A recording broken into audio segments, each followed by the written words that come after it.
Hello गुटेन मोर्गेन। म चाहिँ बिहान बिहानै उठेर यस्तो हरियाली मौसममा बसेर पढ्दैछु। हजुरहरूले पनि हिजोको जर्मनको फर्स्ट क्लास पढ्नुभयो होला भन्ने मैले आशा राखेको छु। बिहानै भिडियो बनाएको कारणले गर्दाखेरि स्वरमा केही समस्या अलिकति नबुझिए जस्तो स्वर आउन सक्छ, त्यसको लागि म क्षमा प्रार्थी छु।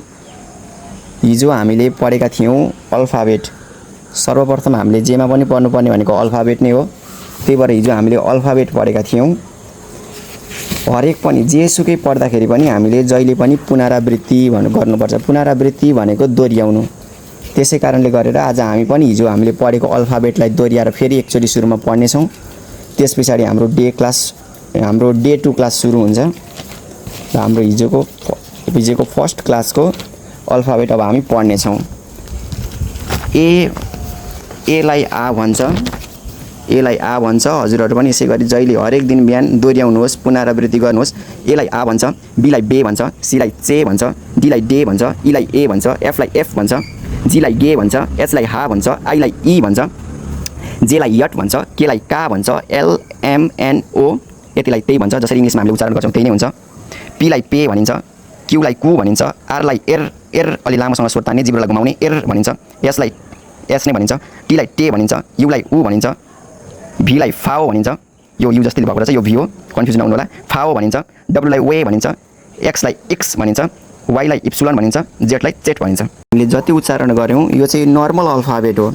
योदेखि बाहेक पनि हाम्रो 4 वटा विशिष्ट अल्फाबेट हुन्छन्।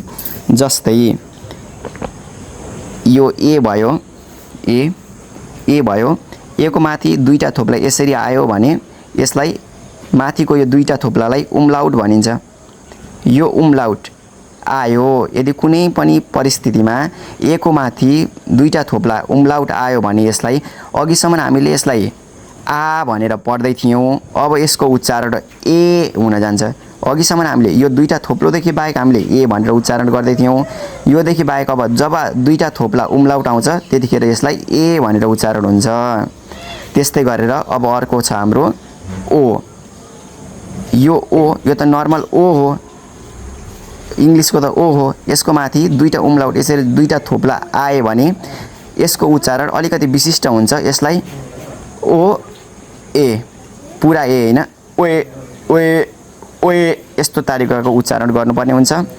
अर्को हाम्रो विशिष्ट अल्फाबेट भनेको यु। जब यो यु छ, युको माथि दुईटा यसरी उम्लाउट आए भने यसको उच्चारण यु यु आदि उ र यु भनेर उच्चारण गरिन्छ। अब त्यसै गरेर अर्को अल्फाबेट छ एस सेट भनेको यो एस हो। यो डबल एसको उच्चारण गरिन्छ। यसलाई एस सेट भनिन्छ। यसलाई बिट्टे पनि भनिन्छ, बिट्टा। यसको नाम बिट्टा। यो चाहिँ तीदेखि बाहेकका विशिष्ट अल्फाबेटहरू हुन्। यसलाई तपाईँहरूलाई ध्यान दिनु। माथि दुईटा थोप्ला आयो भने पुरै चेन्ज गरिदिन्छ। अघिसम्म एलाई हामीले आ भनेर पढ्दै थियौँ भने यहाँ के भयो, ए भयो। ओको माथि दुईटा थोप्ला आयो भने ओए, जिब्रोलाई घुमाउनुहोस्, ओए। लास्टमा एलाई पनि उच्चारण गर्नुहोस्, ओए भन्नुहोस्। युको माथि दुईटा थोप्ला आयो भने यु, आदि उ पनि उच्चारण गर्नुहोस् र यु पनि उच्चारण गर्नुहोस्, यु भन्नुहोस्। अनि यो भनेको डबल एस। यसले दुईटा हामीले यस लेख्नु पर्दैन, यो लेख्दाखेरि दुईटा यसको काम गर्छ। आजको डे 2 क्लास सुरु गर्दछौँ। अब HALLO हामीले हेलो भन्थ्यौँ भने यहाँ जर्मनमा हालो भन्छ। हालो भनेको नमस्ते। मैले अगाडि नै लेखेर तयार गरेको छु, किनभने लेख्दै पढाउँदै गर्दाखेरि भिडियो लामो हुने भएको कारणले गर्दाखेरि मैले अगाडि नै लेखेको छु। GUTENMORGEN, गुटेन मोर्गेन भनेको शुभ प्रभात अथवा गुड मर्निङ भनेको हुन्छ। गुटेन मोर्गेन भनेको गुड मर्निङ। गुटेन टाग भनेको गुड आफ्टरनुन अथवा शुभ दिउँसो। गुटेन आबेन्ट भनेको शुभ साँझ। गुटेन आबेन्ट भनेको शुभ साँझ। च्युस भनेको बाई, च्युस भनेको बाई। बिट्टे, BITTE, BITT अनि ई, बिट्टे भनेको कृपया स्वागत छ। डाङ्के भनेको धन्यवाद। या अब हामीले जेलाई के भनेर पढेका थियौँ,